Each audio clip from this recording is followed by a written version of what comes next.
Hello students, this is Anju ma'am from Maharaja Agarse School Hisar. Today we discuss the theory questions of financial statement. देखो बेटा हमने अभी financial statement के practicals किए थे. अब मैं आपको एक थ्योरी का क्वेश्चन करवा रही हूँ इसी चैप्टर का कि grouping and marshalling of asset and liability. स्थिति विवरण में संपत्तियों और दायित्वों को समूहबद्ध और क्रमबद्ध करना.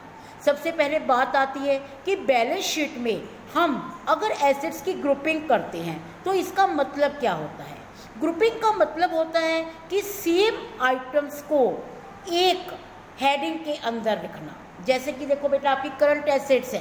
करंट एसेट्स में बहुत कुछ आता है, आपके डेटर्स आते हैं, कैश आता है, बीआर आता है, तो इन सबको आप एक ही हेडिंग में रखोगे करंट एसेट. ऐसे ही plant and machinery, land and building, motor vehicle, ये सब आपके फिक्स एसेट है तो इनको आप फिक्स एसेट के अंदर रखेंगे. तो ग्रुपिंग का मतलब होता है सेम आइटम को एक ही हेडिंग के अंदर रखना. उसके बाद आता है मार्शलिंग. मार्शलिंग का मतलब होता है क्रमबद्ध करना.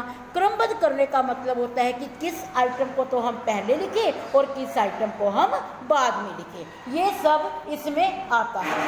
उसके बाद मार्शलिंग की आप देखेंगे कि इसके दो पार्ट होते हैं. एक तो होता है in the order of liquidity और एक होता है in the order of parameters. सबसे पहले बात आती है लिक्विडिटी की, तरलता का क्रम. तरलता का क्रम का मतलब होता है कि जिस एसेट्स को आप जल्दी कैश में कन्वर्ट करते हैं उनको तो आप पहले लिखेंगे और जिन एसेट्स को आप इजीली कैश में कन्वर्ट नहीं कर सकते उनको आप बाद में लिखेंगे. ऐसे ही लायबिलिटीज़ में जिनकी आपको पहले पेमेंट करनी है उनको तो आप पहले लिखेंगे और जिन लायबिलिटीज़ की पेमेंट आपको बाद में करनी है उनको बाद में लिखेंगे.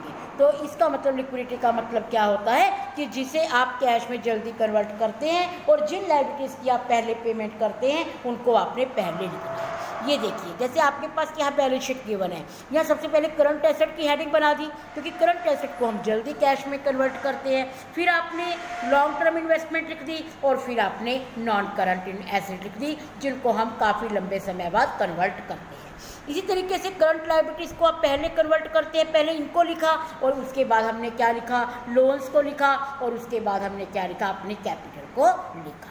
अब इसके बाद बेटा बात आती है in the order of parameters. Parameters का मतलब होता है कि जिन एसेट्स को आप मतलब जल्दी कैश में कन्वर्ट नहीं कर सकते उनको तो आपने पहले लिखना है और जिनको आप जल्दी कन्वर्ट कर सकते हो उनको आपने बाद में लिखना है. मतलब क्या हुआ पैरामीटर्स का, सीधी सी बात है कि लिक्विडिटी का ऑपोजिट. लिक्विडिटी में हमने जिसको जल्दी कैश में कन्वर्ट करते थे उनको पहले लिखा था और इसमें हमने क्या लिखा है, बाद में लिखा है. ऐसे ही हमने लायबिलिटीज़ में किया है. लेकिन अब बैलेंस शीट बेटा एक बार ही शो कर देना, आपको बार बार शो करने की ज़रूरत नहीं है. तो बेटा पेपर में कई बार ये क्वेश्चन पेपर में आ जाता है तो आप इस क्वेश्चन को जरूर करिए. उसके बाद बेटा आपकी बुक में ये दो क्वेश्चन और दिए हुए हैं. एक दिया हुआ है कि टेंजिबल और इनटेंजिबल में क्या अंतर है. देखो टेंजिबल एसेट वो होती है बेटा जिनका फिजिकल एक्सेस होता है लेकिन इनटेंजिबल का नहीं होता. टेंजिबल में आपकी नॉन करंट एसेट भी आती हैं और आपकी करंट भी आती हैं लेकिन आपकी इनटेंजिबल में केवल नॉन करंट आती हैं. उसके बाद टेंजिबल पर हास डेप्रिसिएशन लगाया जाता है, इनटेंजिबल पर नहीं लगाया जाता. टेंजिबल को हम क्या करते हैं, हम मतलब अगर आप सिक्योरिटी रखना चाहते हैं किसी चीज़ की तो भी आप रख सकते हैं लेकिन इसे आप नहीं रख सकते. तो इस तरीके से बेटा आपका एक क्वेश्चन ये भी बनता है. और एक क्वेश्चन आपका बनता है बेटा ट्रायल बैलेंस और बैलेंस शीट में अंतर.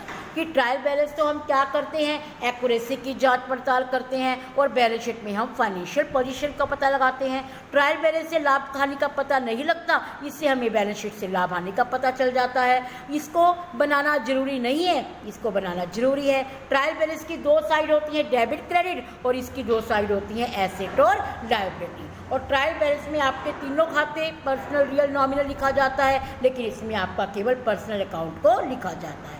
तो इस तरीके से बेटा आज आप ये थ्योरी के क्वेश्चंस अपनी नोटबुक पर राइट करेंगे और अच्छे से करेंगे, इसको रिवाइज करेंगे ताकि आप पेपर में थ्योरी का क्वेश्चन या प्रैक्टिकल का क्वेश्चन आता है तो आप उसे अटैम्प्ट कर सको. ओके बेटा, बाय बेटा.